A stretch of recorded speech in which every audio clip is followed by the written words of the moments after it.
Love Medicine by Louise Erdrich. Crown of Thorns, 1981. A month after June died, Gordy took the first drink, and then the need was on him like a hook in his jaw, tipping his wrist, sending him out with needles piercing his hairline, his aching hands. From the beginning, it was his hands that made him drink. They remembered things his mind could not, curve of hip and taut breast. They remembered further back to the times he spent with June when they were young. They had always been together, like brother and sister, stealing duck eggs, blowing crabgrass between their thumbs, chasing cows. They got in trouble together. They fought, but always made up easy and quick until they were married. His hands remembered things he forced his mind away from him, how they flew out from his sides in rage so sudden that he could not control the force and the speed of their striking. He'd been a boxer in the Golden Gloves, but what his hands remembered now were the times they struck June. They remembered this while they curled around the gold colored can of beer he had begged down the road at Eli's. "You gone too far now," Eli said. Gordy knew he was sitting at his Uncle Eli's table again because the orange spots in the oilcloth were beneath his eyes. Eli's voice came from the soft, pure blackness that stretched out in all directions from the lighted area around the beer can. Gordy's hands felt unclean. They felt cold and pure. It was as though his hands were soiling something never touched before. The way the light fell, it was as though the can were lit on a special altar. "I'm contaminated," Gordy said. "You sure are," Eli spoke somewhere beyond sight. "You're going to land up in a hospital." That wasn't what he meant, Gordy struggled to say, but he was distracted suddenly by the size of his hands. So big, strong. "Look at that," said Gordy wonderingly, opening and closing his fist. "If only they let me fight the big one, huh? If only they gave me a chance." "You did fight the big one," said Eli. "You got beat." "That's right," said Gordy. "It wasn't even no contest. I wasn't even any good." "You forget those things," said Eli. He was moving back and forth beyond the chair. "Eat this egg. I fixed it over easy." "I couldn't," said Gordy, "or this bun either. I'm too sick." His hands would not stay still. He had noticed this. They managed to do an alarming variety of things while he was not looking. Now they had somehow crushed the beer can into shape.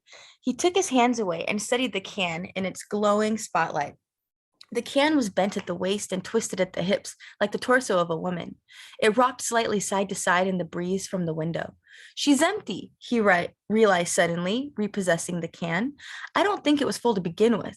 I couldn't have." "What?" said Eli. Patiently, his face calm, he spooned the egg and fork toasted bread into his mouth. A pale light lifted and fell in the room. It was 6 a.m.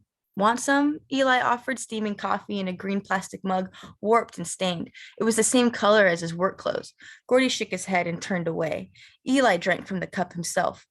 "You wouldn't have another someplace that you forgot," said Gordy sadly. "No," said Eli. "I gotta make a raise then," said Gordy. The two men sat quietly. Then Gordy shook the can, put it down, and walked out of the door. Once outside, he was hit by such a burst of determination that he almost walked normally, balanced in one wheel rut down Eli's little road. Some of his thick hair stuck straight up in a peak, and some was crushed flat. His face sagged. He'd hardly eaten that week, and his pants flapped beneath his jacket, cinched tight, the zipper shamefully unzipped. Eli watched from his chair, sipping the coffee to warm his blood. He liked the window halfway open, although the mornings were still cold.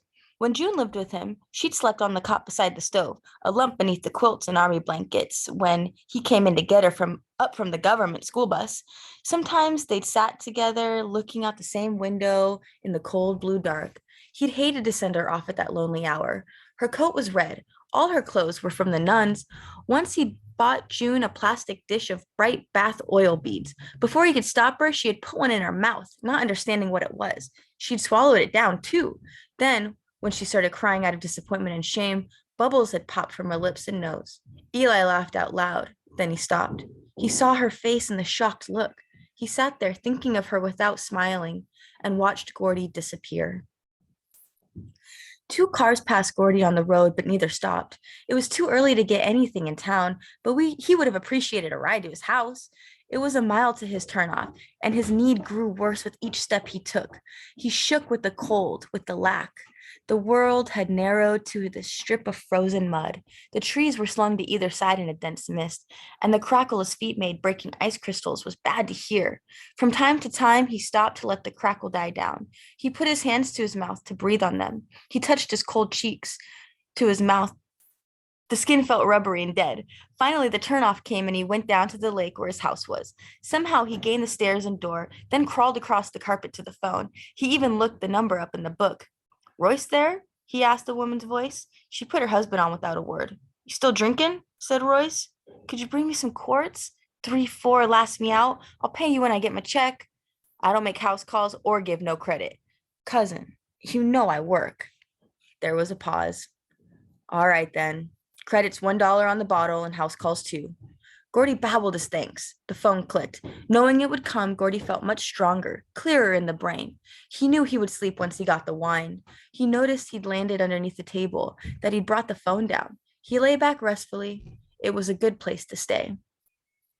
A lot of time went by, hours or days, and the quarts were gone.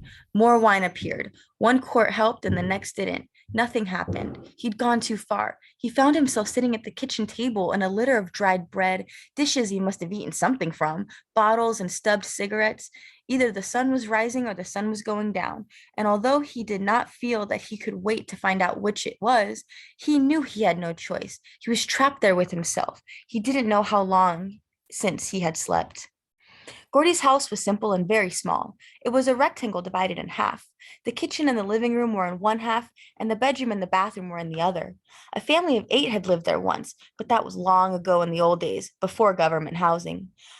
Gordy bought the place after June left. He'd fixed it up with shag carpeting, linoleum tile, paint, sheetrock, and new combination windows looking out on the lake. He had always wanted to live by a lake, and now he did. All the time he had been living there, he both missed June and was relieved to be without her. Now he couldn't believe that she would not return. He had been together with her all his life. There was nothing she did not know about him. When they ran away from everybody and got married across the border in South Dakota, it was just a formality for the records. They already knew each other better than most people who were married a lifetime. They knew the good things, but they knew how to hurt each other too.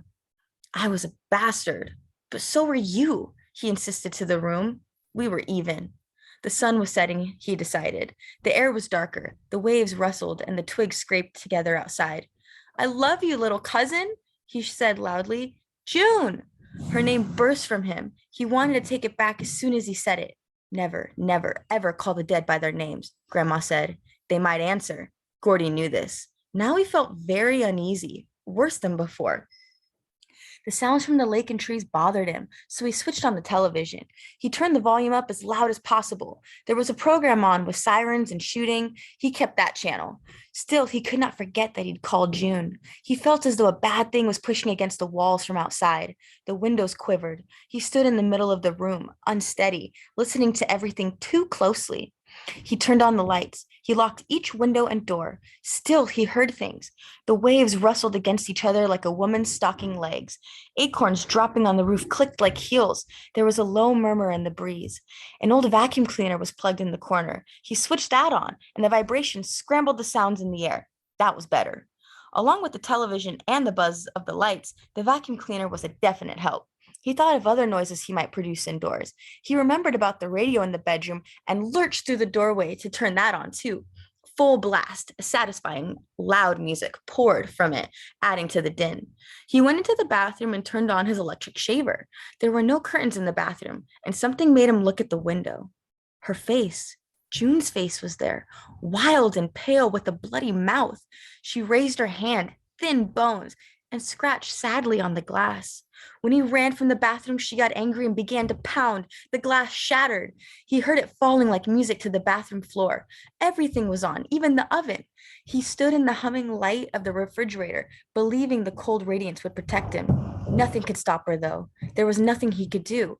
And then he did the wrong thing. He plugged the toaster into the wall. There was a loud crack. Darkness. A ball of red light fell into his hands. Everything went utterly silent, and she squeezed through the window in that instant. Now she was in the bedroom, pulling the sheets off the bed and arranging her perfume bottles. She was coming for him.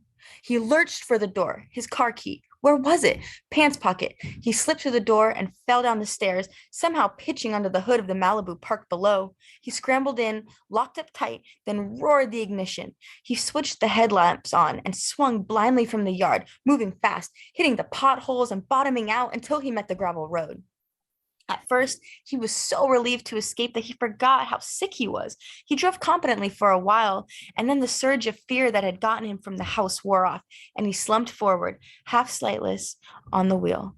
A car approached, white light that blinded. He pulled over to catch his senses, his mind lit in warped hope on another bottle. He'd get to town. Another bottle would straighten him out. The road was 5 miles of bending curves, and the night was moonless, but he would make it. He dropped his head a few moments and slept to gain his strength. He came to when the light roared by, dazzling him with noise and its closeness. He turned his lights off, and the car had swerved to avoid him. Blackness closed over and the other car's red taillights, and Gordy started driving. He drove with slowness and utter drunken care, craning close to the windshield, one eye shut so that the road would not branch into two before him. Gaining confidence, he rolled down his window and gathered speed. He knew the road to town by heart. The gravel clattered in the wheel wells and the wind blew cold, sweet in his mouth, eager and watery. He felt better, so much better. The turn came so quickly he'd almost missed it, but he spun the wheel and swerved, catching himself halfway across the concrete road. Just there, as he concentrated on controlling the speed of the turn, he hit the deer. It floated into the shadow of his headbeams. The lamps blazed stark upon it. A sudden ghost, it vanished. Gordy felt a jolt somehow after he accidentally must have hit it, because when he finally stopped the car, he had to walk back perhaps 20 yards before he found it sprawled oddly on its belly, legs splayed. He stood over the carcass, nudged it here and there with his foot. Someone would trade it in for a bottle, even if it was a tough old doe. It was surprising, Gordy thought, to find one like this, barren from the looks of her, unless her fawn was hidden in the ditch. He looked around, saw nothing, but then the brush was tall, the air black as ink. Bending slowly, he gripped the delicate fetlocks and pulled her down the road. When he reached the car, he dropped the deer and fumbled with his pocket. He found the only key he had was square-headed one for the engine. He tried to open the trunk, but the key did not fit. The trunk unlocked only with the rounded key he'd left at home. Damn their hides, he shouted. Everything worked against him. He could not remember when this had started to happen. Probably from the first, always and ever afterward, things had worked against him. He leaned over the slope of the trunk, then turned onto his back. He was shaking hard all over, and his jaw had locked shut. The sky was an impenetrable liquid, starless and grim. He had never really understood before, but now, because two keys were made to open his one car, he saw clearly that the setup of life was rigged, and he was trapped. He was shaking dead sick, locked out of his car trunk, with the doe bleeding slowly at his feet. I'll throw her in the back then, he said, before confusion smashed down. The seat was vinyl. It was important that he get a bottle, several bottles, to stop the rattling. Once the shaking got a good start on him, nothing would help. It would whip him back and forth in its jaws as a dog breaks the spine of a gopher. He opened the rear door and then, holding the deer under the front legs and cradled with its back against him, ducked into the back seat and pulled her through. She fit nicely, legs curled as if to run, still slightly warm. Gordy opened the opposite door and climbed out. Then he walked around the front and sat down in the driver's seat. He started the car and moved onto the highway. It was harder now to see the road. The night had grown darker, or the shaking had obscured his vision. Or maybe the deer had knocked out a headlight. Clearly, he was sure of it, there was less light. He tried to accommodate the shaking, to keep it under control. He took deep, shuddering breaths that seemed to temporarily loosen its hold, but then it would be back, fiercely jolting him from side to side in his seat, so that the wheel twisted in his hands. He drove with impossible slowness now, hardly able to keep his course. A mile passed slowly, perhaps another. Then he came to the big settlement of the Fortiers. Their yard blazed with light. He drove a few yards past their gate, and then something made him even more uncomfortable than the shaking. He sensed someone behind him and glanced in the rearview mirror. What he saw made him stamp the brake in panic and shock. The deer was up. She'd only been stunned. Ears pricked, gravely alert, she gazed into the rear view and met Gordy's eyes. Her look was black, and endless and melting pure. She looked through him. She saw into the troubled, thrashing woods of him, a rattling thicket of bones. She saw how he'd woven his own crown of thorns. She saw how, although he was not worthy, he jammed this relief on his brow. Her eyes stared into some hidden place, but blocked him out. Flat black. He did not understand what he was going to do. He bent out of her gaze and groped beneath the front seat of for the tire iron, a flat-edged crowbar thick as a child's wrist. Then he raised it. As he turned, he brought it smashing down between her eyes. She sagged back into the seat again. Gordy began to drive. This time, when the shaking started, there was no limit to the depth. It was in the bones, then the marrow of the bones. It ran all through him. His head snapped back. He stopped the car. The crowbar was in his lap in case she came to life again. He held it, fusing his hands to the iron to keep them still. He sat there in the front seat, holding tight to the bar, shaking violently all around it. He heard loud voices. The windshield cracked into a spider's nest. The dash fell open, and the radio shrieked. The crowbar fell, silencing that too. The shaking stopped, a sudden lull that surprised him. In that clear moment, it came to his attention that he just killed June. She was in the back seat, sprawled, her short skirt hiked up over her hips. The sheer white panties glowed. Her hair was tossed in a dead black swirl. What had he done this time? Had he used the bar? It was in his hands. Get rid of the evidence, he said, but his fingers locked shut around the iron, as if frozen to it. He would never be able to open his hands again. He was cracking, giving way. Control was caving like weathered ground. The blood roared in his ears. He could not see where he was falling, but he knew at length that he'd landed in an area of terrible vastness where nothing was familiar. Sister Mary Martin de Portes played the clarinet and sometimes, when she was troubled or sleep was elusive, wrote her own music.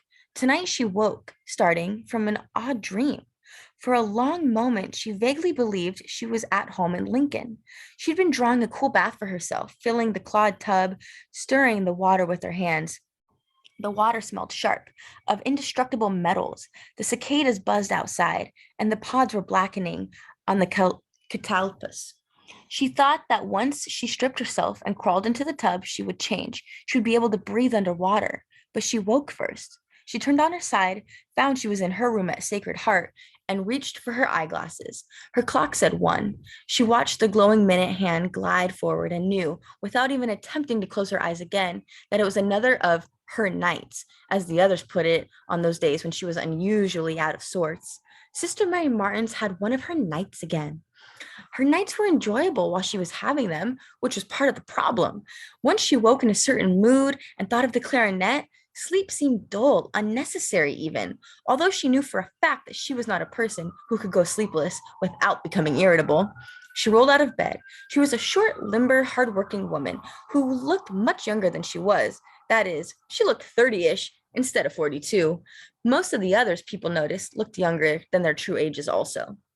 It's no darn use anyway, she mumbled, slipping on her old green robe. Although she felt excited about rising alone, seeing no one, her own youthfulness surprised her on nights like this. Her legs felt springy and lean, her body taut like a girl's. She raised her arms overhead, stretched hard, and brought them down.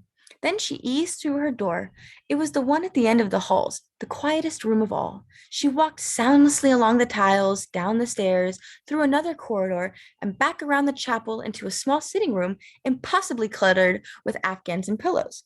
She turned on the floor lamp and pulled her instrument case from beneath the sofa. Kneeling with it, she lifted the pieces from the crushed and molded velvet and fit them together. She took a small lined music notebook from a shelf of books. A sharpened pencil was already attached to the spine with a string. Last of all, before she sat down, she draped an enormous yellow afghan around her shoulders. Then she settled herself, hooked her cold feet in the bottom of the knit blanket, wet the reed, and began to play. Sometimes it put her to sleep in half an hour. Other times she hit on a tune and scribbled wherever it took her until dawn. The sitting room was newly attached to the main convent and insulated heavily, so her music disturbed no one. On warm nights, she even opened windows and let the noises drift in, clear in the dry air from the town below. There were wild noises, hoarse wails, reeling fiddle music, rumble of unmuffled motors, and squeals of panicked acceleration. Then, after 3 or 4 in the morning, a kind of dazed blue silence fell, and there was nothing but her own music and the black crickets in the wall. Tonight, perhaps because of her dream, which was both familiar and something she did not understand, the music was both faintly menacing and full of wonder. It took her in circles of memories. A shape rose in her mind, a tree that was fully branched like the main candelabrum on the altar of the Blessed Virgin. It had been her favorite tree to climb on as a child, but at night she had feared the rasp of its branches. She stopped, particularly struck by a chance phrase, and played it over with the slight variations until it seemed too lovely to discard. Then she wrote it down. She worked in silence for a while after, seeing something that might become a pattern, approaching and retreating from the strength of her own design. An hour or perhaps two passed. The air was still. Sister Mary Martin heard nothing but the music, even when she stopped playing to write down the notes. A slim gravel path led around the back of the convent, but perhaps, she thought later, the men had walked through the wet grass, for she did not hear him approaching and only realized his presence at the window when the sill rattled. He tried to knock, but had fallen instead against the frame. Mary Martin froze in her chair and laid the clarinet across her lap. "Who's there?" she said firmly. There was no answer. She was annoyed, first to have her night invaded, and then with herself for not having drawn the blinds, because the sky was black and she could not even see the shadow of the prowler's shape, while she herself was perfectly exposed, as on a stage. "What do you want?" There was still no answer, and her heart sped, although the windows were screened and secure. She could always rouse the others if she had to, but she was consistently the one called upon to lift heavy boxes and jumpstart the community's car. Probably it would be up to her to scare off this intruder herself, even if the others came downstairs. She reached up and switched the lamp off. The room went utterly dark. Now she heard his breath rasp, his shudder lightly ring the screen. Her eyes adjusted, and she saw the blunt outline of him, hangdog, slumped hard against the window. "What do you want?" she repeated, rising from the chair. She began to lower the clarinet to the carpet, then held it. If he came through the screen, she could poke him with the playing end. She walked over to the dense shadow of the bookshelf, near the window and against the wall, where she thought it would be impossible for him to see her. A breeze blew through the screen, and she smelled the sour reek of him. Drunk, probably half conscious. But now he roused himself with a sudden jerk and spoke. "I come to take confession. I need to confess it." She stood against the wall, next to the window, arms folded against her chest. "I'm not a priest." "Bless me, Father, for I have sinned." The voice was blurred, stupidly childish. "I'll go get a priest for you," she said. "It's been, 10 years since my last confession." He laughed and then he coughed. Ugh, the wind blew up suddenly, a cold gust from the garden, and a different, specifically evil smell came from his clothes, along with the smell of something undefinably worse. "What do you want?" she said for the third time. He banged the screen with his elbow. He turned, hugging himself, pounding his arms with his fists, and threw his forehead against the window frame. He was weeping, she recognized at last. This was the soundless, violent way that this particular man wept. "All right," she said, knowing and not wanting to know. It would be a very bad thing that he had to say. "Tell me." And then he tried to tell her, stumbling and stuttering about the car and the crowbar and how he'd killed June. A low humming tension collected in the dark around Mary Martin as she sorted through his jumbled story. He could not stop talking. He went on and on.